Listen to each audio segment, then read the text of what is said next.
Hi there, my name is Zach and this is Edgar and we work with Skyline Cabinetry. Today we want to go over a video that's going to show you how to assemble our FSB 36, also known as the farmhouse sink.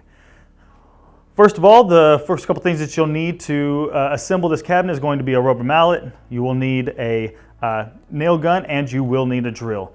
Hey guys, let's just remember, for safety, let's just wear all of our safety goggles at all times so that we can be as safe as possible. All right guys, now that we already have the FSB 36 already unwrapped, let's just jump straight into the assembly portion of this video.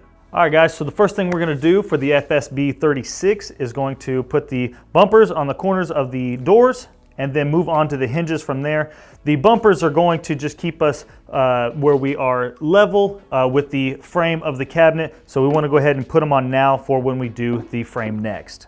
So the screws we're going to be using for the hinges are going to be the tapered screws so that they sit nice and flush with the hinge, and so that the screw doesn't stick out past the hinge and scratch the cabinet.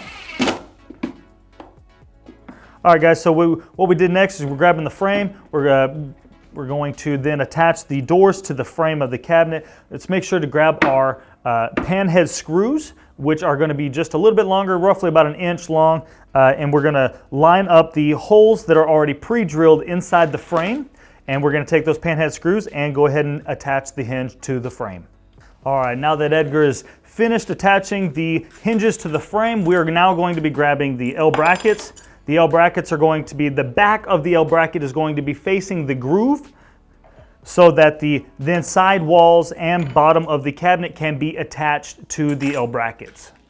The L brackets, the main purpose of that is what holds everything together. So we want to make sure they're nice and tight and good. So we're using the small pan head screws for these L brackets. So let's just not get them confused because there are some longer screws in here. We just want to make sure that we're using the correct screws, as well as for the doors as well, like we were talking about before. We want to make sure that you don't grab a longer screw and that screw doesn't go through the front of your door. All right, now that Edgar is done with the L brackets, we're going to start with the side walls. The side walls are going to be, we're going to make sure that we are nice and flush at the top.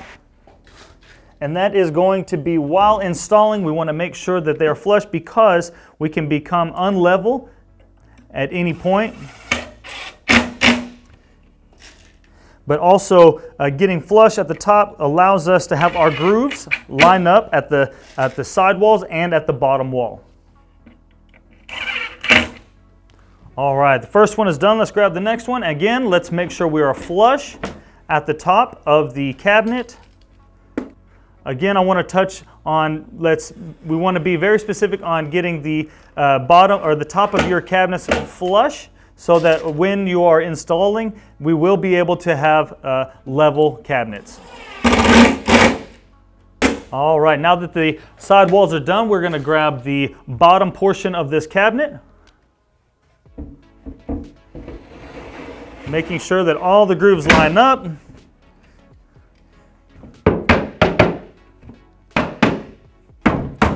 We have one more L bracket on this back side that we're going to make sure everything's connected properly, and then we will be able to move on to the back of the cabinet from here. All right, here guys, there's the back of the cabinet. So we are going to make sure that everything lines up with all the grooves. We want to make sure that everything is square all the way around on the front so that we will be nice and level at our finished product. Now that Edgar is finished nailing the side walls of these cabinets, we are putting in the last 4 of these screws. It is the black sheetrock-like screws. We want to just make sure that they are nice and tight so that the back panel is complete. All right guys, so the last portion of this assembly for the FSB 36 is going to be the stabilizers. And we want to make sure that these stabilizers are in each 4 corners so that the cabinet can be stable. So now that the stabilizers are finished, this concludes the assembly of our FSB 36, otherwise known as the farmhouse sink. We really appreciate your time. We hope this video has been able to help you get past any troubles that you're having. If you have any questions at all, please reach out to us through our email address, which is going to be here on this video or on our website. Thank you guys so much. We hope you're having a great day.